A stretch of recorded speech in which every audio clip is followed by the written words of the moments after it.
Good morning, guys. So today is Fancy Friday, and you may notice that I'm not on my regular path to the gym, and that is because for the first time ever there has been a disruption in the Swedish public transportation system. 400 something videos, and now they let me down. My OCD almost forced me not to do this video because, hey, now I'm walking a different path, and that doesn't fit well in my head. But just for you, and because it's Fancy Friday, I'm gonna do that. So, what are we gonna talk about today? We are going to talk about popularity in tools, and something that I think is worth mentioning about popular tools versus not so popular tools. So let's get into it. If you have watched any of my ranting videos where I talk about how much I prefer certain tools over other tools and my reasons for doing so, and in particular I have a deep-rooted, heartfelt dislike for tools such as Angular, and I'm not going to talk about exactly why. There's a few. You may get the idea that I'm trying to promote the idea of choosing one tool over the other, and I want to touch on that. And I want to talk a little bit about the misconception I believe a lot of people, and especially people who have no actual work experience, they get things into their head that isn't really true. And I just want to mitigate some of the damage that I may have caused myself, and I'm truly sorry if I have discouraged you from pursuing a tool that you might find interesting and useful and you might like yourself, just because I'm here as a loudmouth talking about the things that I like and the things that I think that you should be doing. And I understand that especially this is true if you are a junior, since my guess is that you look at me and you think, okay, this guy is a professional, he must know what he's talking about. I might know a few things about some things, but I am not an oracle, guys. For the love of God, don't think that everything that I say is law, because it is not. This is a lot of stuff that I say is highly subjective. I like to think that it has relevance, and most of what I'm saying is accurate. But when it comes to flavor of tooling, that's not the case, and I'll tell you why. So, let's talk about popularity. Now, one of my favorite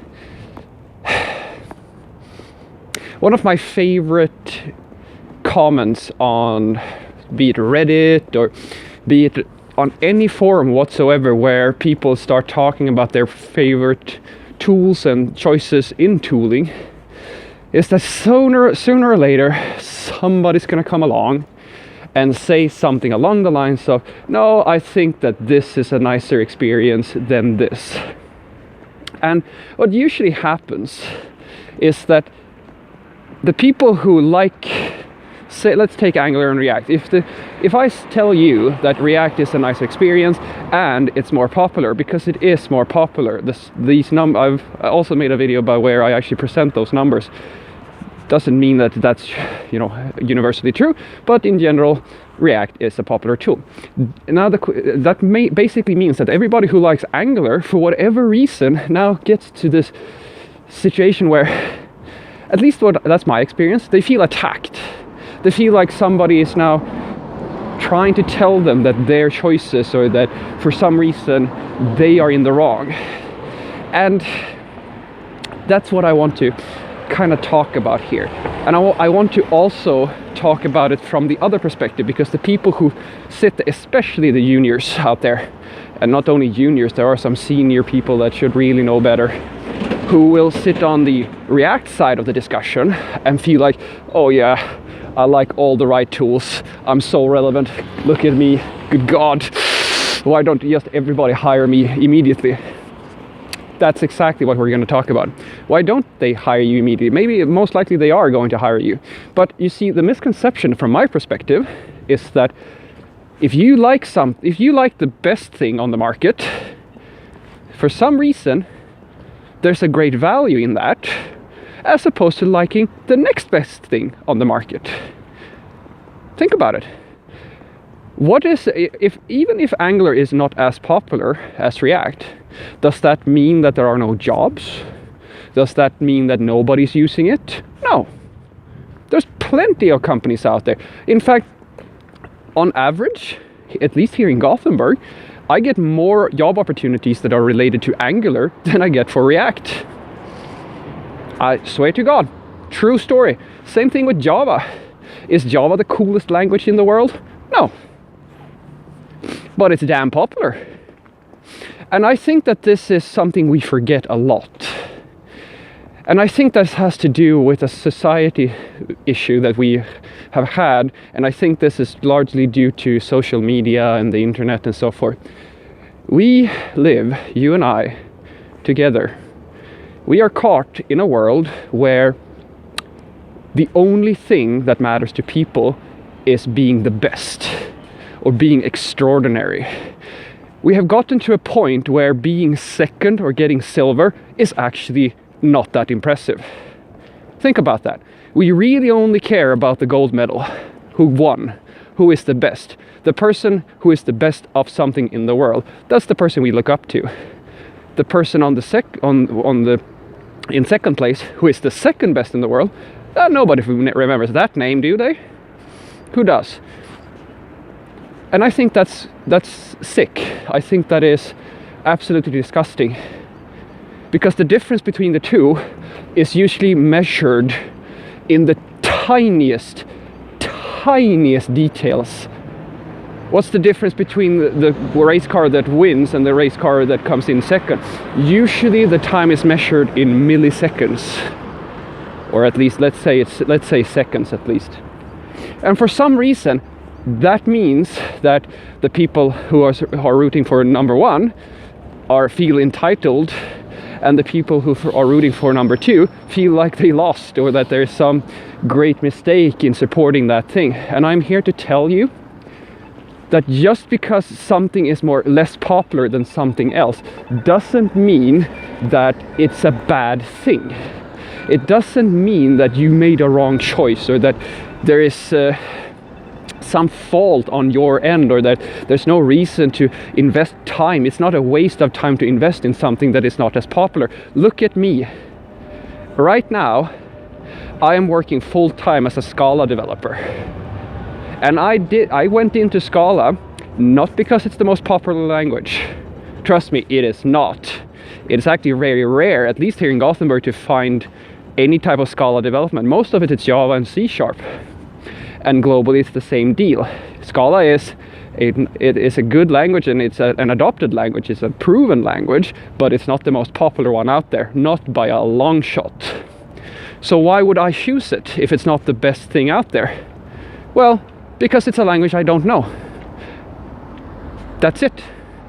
I picked this language, or this workplace that I work at right now, for two main reasons. Number one, it seemed to be a very nice place to work.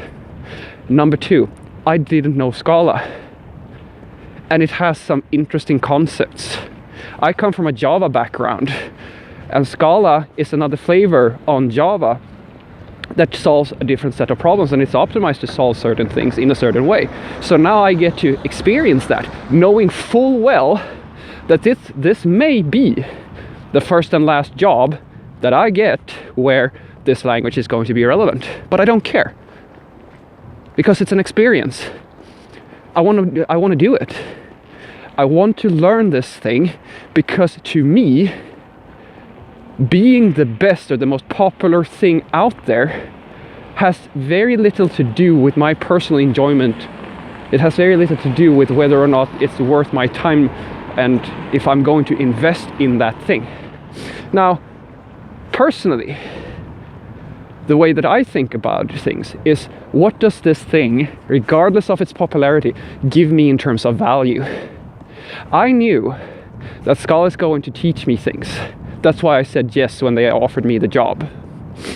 I knew that it's going to grow me as a developer to learn this language, and that's what I cared about.